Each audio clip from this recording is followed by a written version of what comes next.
سمعت عن رحلة المصري القديم إلى ضفاف الوادي؟ أكيد سمعت. طب سمعت عن رحلة عبد السميع من صعيد مصر إلى ضفاف المدينة؟ أكيد ما سمعتش. تعال بقى يا شقيق أحكي لك كيف نشأت مهنة البروكر والريل استيت وبزنس العقارات كله، ولكن من خلال نظرة سينمائية بحتة، نظرة تكاد تكون ساذجة وبسيطة وكوميدية وبتضحك، لكن حقيقية قوي ومشابهة جدا لواقعنا المرير. عبد السميع الراجل الصعيدي اللي جاي من اخر صعيد مصر، من قرية منفلوط بالتحديد، بياخد مراته وعياله وتحويشة عمره عشان يعيش بيهم في مصر لحد ما يلاقي شغل. لكن عبد السميع بفصاحة الصعيدي الجواني القديم بيشيل فلوسه في الشال، وزينب اللي هي مراته بتقول له مش كده الفلوس دي تضيع، قال لها ما يضيعوش الا لو ضاع الشال. وطبعا الشال بيضيع بمجرد ما عبد السميع بيركب القطر. وهنا بينزل عبد السميع اول يوم انترنشيب ليه في شغله في العاصمه قبل ما يبقى بروكر ويقابل المستكاوي. المستكاوي يا شقيق بروكر قديم بل ونصاب على قديمه، مش بعيد كمان يكون جاي من الصعيد الجواني زي عبد السميع. لكن مشكلتنا دلوقتي ان عبد السميع اتنصب عليه من المستكاوي في الفلوس اللي جمعوها له الناس في القطر، وكمان خد منه حلق زينب، وكان ده اول درس يتعلمه عبد السميع من المدينه. عبد السميع بينزل يدور على كل اللي من بلدياته عشان يساعدوه في المعيشة، ولكن كلهم في منهم اللي سافر وفي منهم اللي اتسجن، لحد ما بيعثر عبد السميع في الراجل ده ويقول له تشتغل بواب. طبعا عبد السميع بيوافق. الراجل الاتش ار الريكروتر اللي واقف قدامك ده اللي وظف عبد السميع بياخد منه نص ماهية اول شهر، وبيقول له دي عمولتي 50-50.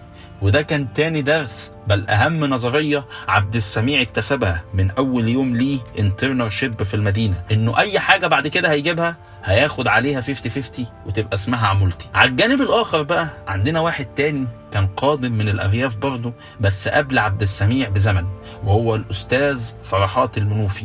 واظن من اسمه كده انت عرفت هو منين. فرحات كان عكس كل المنايفة، بيترفض طلبه في مد مدة العمل وبيطلع على المعاش خال الوفاض، مش لاقي مصدر دخل تاني يعيش منه هو وعياله. عبد السميع بيحصل في حياته اول بلوت تويست كبروكر جونيور بيبدأ كاريره، وده لما مسح عربية واحد امريكاني واداله $1. ساعتها عبد السميع راح لفرحات اللي في الوقت ده هو بيه بالنسبة لعبد السميع، وقال له هو ايه ده؟ قال له ده $1 يا عبد السميع، عامل بتاع 91 ساغ كده. عبد السميع بيتجنن ويقول لنفسه مسحة ازاز ب91 ساغ، عمار يا مصر، امال لو عرفت دلوقتي واصل كام عبد السميع هتعمل ايه؟ المهم عبد السميع في نفس اللحظة دي بتجيله وحدة سكنية عشان يأجرها، وكانت دي اول تارجت ليه كبروكر عقارات لسه بيبدأ. مع العلم على ايامه ما كانش اسمها وحدة سكنية، كان اسمها شقة مفروشة. عبد السميع بيلبت في قهوة البروكرز زمايله اللي كانوا على ايامه برضه اسمهم سماسرة مش بروكرز، لحد ما بيعطر في زميل ليه في الكفاح معاه زبون بيدور على شقة مفروشة. فعبد السميع هيطبق اول درسين لسه واخده. اولهم قال له هأجر $1. التاني طبعا اقدم منه قال له انا ما بشتغلش غير $1، ما لازم يعلي عليه. عبد السميع قال له 50-50، ما هو فهم لغة السوق بقى وبقى يعرف يتعامل. وبالفعل بيأجروا الشقة، وكل واحد منهم بياخد البروفيت شير بتاعته اللي هي عمولته من الاخر، وكلها متراضية. لكن عبد السميع ما بيكتفيش بكده وبس. على الجانب الاخر فرحات المنوفي مش عارف هيشتغل ايه او هيعيش هو وعياله ازاي على نفس الوضع الاجتماعي اللي كانوا عايشين عليه زمان. المعاش يا دوبك ما يكفيش، لحد ما مراته بتقول له نأجر شقتنا مفروش وعليك وعلى عبد السميع. اللحظة دي كانت لحظة فارقة قوي في حياة الاتنين، لأن فرحات المنوفي مدير المصلحة المحترم المتعلم هيتنازل عن بيته وبرستيجه ووضعه الاجتماعي وينزل لطبقة عبد السميع البواب الغير متعلم اللي لسه عبد السميع مهزق فرحات علشان خاطر ما دفعش صيانة الأسانسير من يومين. وهنا الفيلم بيقول لنا إن مجتمعنا تحول للماني توك، لغة المال، ويجب على جميع طبقات الشعب انهم يتلاحموا ويحطوا ايديهم في ايدين بعض عشان تقدر كل طبقة من دول توصل للثراء السريع ايا كانت الطريقة. وبالفعل بيأجر فرحات شقته مفروش، ومش بس كده بيطلع يسكن في السطوح جنب عبد السميع عشان التلاحم يتأكد اكتر واكتر.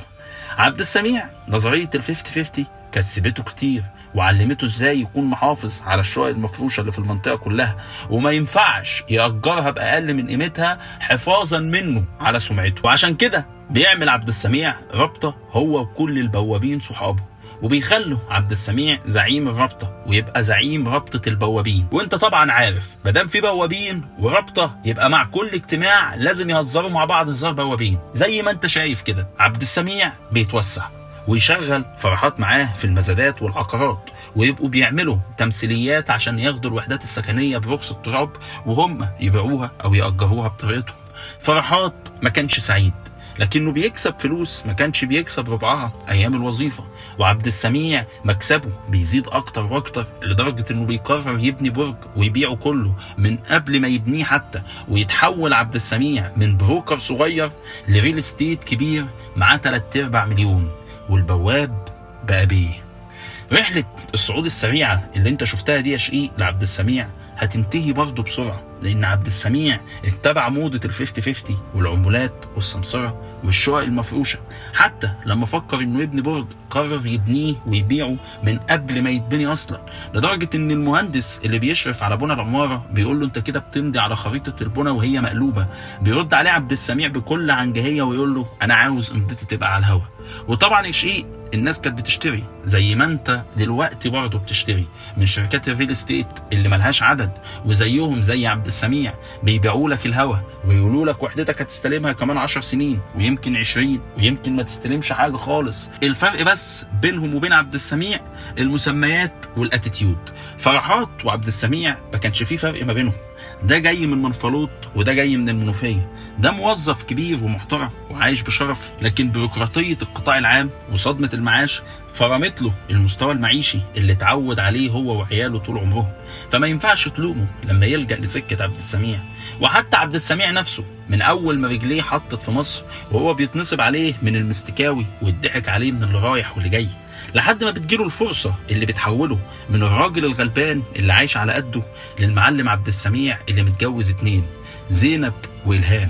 وما أدراك إلهام، صفية العمري، ومفيش كلام بعد كده. وعشان داين تدان والدنيا كاس وداير ومسير الحي يتلاقى، إلهام بتنصب على عبد السميع وتسرق منه 3/4 مليون اللي كان ناوي يبني بيهم البرج. وتطلع ايه بقى؟ تعرف المستكاوي من زمن الزمن. فيلم البيه البواب يا شقيق هو لغة سينمائية بسيطة لوصف حال المجتمع من وقت لآخر. يعني مثلا في الفترة اللي اتعمل فيها الفيلم كانت إيجار الشقق المفروش دي موضة، والعماير اللي بتتباع قبل ما تتبني دي كانت كارثة وخطر على المجتمع، وكان في أزمة إسكان بالمناسبة. وبرضه مهنة البواب اللي اتحولت بطريقة أو بأخرى لعدة مهام أخرى غير إنه يكون بواب أو بمسماها الطبيعي حارس عقار. زي من 2 فاتوا برضه اتفتحت علينا زربيح شركات الريل استيت وإعلان الاستثمارات العقارية، والبروكرز اللي بتلاقيهم بيرنوا عليك ما تعرفش منين وبأرقام غريبة، وساعات صوت حريمي ناعل يعرض عليك وحدة سكنية في منطقة انت اصلا ما تحلمش بيها، او انت ذات نفسك تقول انا عاوز اخش مجال الريل استيت ده، ابيع لي وحدة وحدتين واخد عمولتي وكده خلاص ابقى غني رسمي. لكن بتتصدم بالواقع اول ما بتخش شركة من الشركات دي وبتشوف حد زي الفنان خالد النبوي وهو بيكلمك عن انك ازاي تكون جشع وطماع عشان تحقق التارجت، او ابن الفنان خالد النبوي لما بيعمل مسلسل اوحش من المشهد اللي انت شايفه قدامك ده وبرضه بيكلمك على نفس القصة بس بطريقة اوحش وغير ممتعة بالمرة. المهم عبد السميع او فرحات كانوا عندهم مبرراتهم اللي خلتهم يعملوا كده في نفسهم، وبرضه الدنيا علمتهم الدرس اللي يخليهم ما يعملوش كده تاني. انت بقى يا شقيق ايه مبررك عشان تجري ورا وهم المكسب السريع وعمولة 1% اللي قيمتها 2 مليون؟ فيلم البيه البواب اللي كان هيعمله قبل احمد زكي كان عادل امام، ويقال انه كان صور اول اسبوع. وبرضه اللي كانت هتعمل مرات احمد زكي كانت ميرفت امين، لكن احمد زكي هو اللي اختار الست دي وقال هي دي اللي هتنفع تبقى مراتي. احسب التحولات اللي بتحصل في حياتك يا شقيق، وخليك عارف القفزات حلوه مفيش كلام، لكن بتكون احلى لما بتبقى جايه بعد تعب ومجهود محدش شايفه او مقدره غيرك. سلام يا شقيق.